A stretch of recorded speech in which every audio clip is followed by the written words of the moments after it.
গোটা খিচুড়ি ডিম দিয়া মুরগি দিয়া জি খিচুড়ি নিয়ে নিলাম। দেখেন একটা ভাজা ডিম, তারপরে মাছের ঝোল, এক পিস লেবু না 2 পিস লেবু, একটা কাঁচামরিচ, আলু ভর্তা, পেঁয়াজ ভর্তা। তো চলুন দেখা যাক এত কম টাকায় কি ধরনের খিচুড়ি। দেখি আমরা জিজ্ঞেস করে দেখি। মুরগি না কি কি বিক্রি করছেন?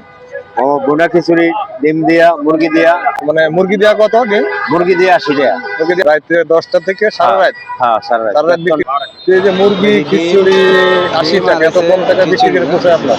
অন্যান্য জায়গা তো 120 টাকা সর্বনিম্ন, তার উপরে 150-200 দেন। আমাদের একটা দেন দেখি। জি ডিম খিচুড়ি দেন 50 টাকা। বাজারা? হ্যাঁ বাজার। আচ্ছা দেন।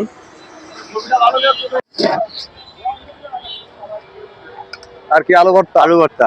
মানে 50 টাকার ভিতরে এগুলো সব? হ্যাঁ এই পেঁয়াজ। আচ্ছা, খিচুড়ি নিয়ে নিলাম। দেখেন একটা ভাজা ডিম, তারপরে মাছের ঝোল, এক পিস লেবু না 2 পিস লেবু, একটা কাঁচামরিচ, আলু ভর্তা, পেঁয়াজ ভর্তা। আমি কম দামি খাবারটাই ট্রাই করে দেখি কি অবস্থা। আপনারা যারা আসেন, যদি 4 টাকা কখনো রাতের খাবার খান, যদি আমার মতো কম দামি খাইতে চান, তাহলে এখানে এসে দেখতে পারেন ট্রাই করে। তো আমার কাছে বেশ ভালো লাগছে। 50 টাকা হিসাবে খারাপ না, একদম পারফেক্ট আছে। তো আজকের ভিডিও পর্যন্তই। পরবর্তী ভিডিওতে দেখা হবে। আল্লাহ হাফেজ।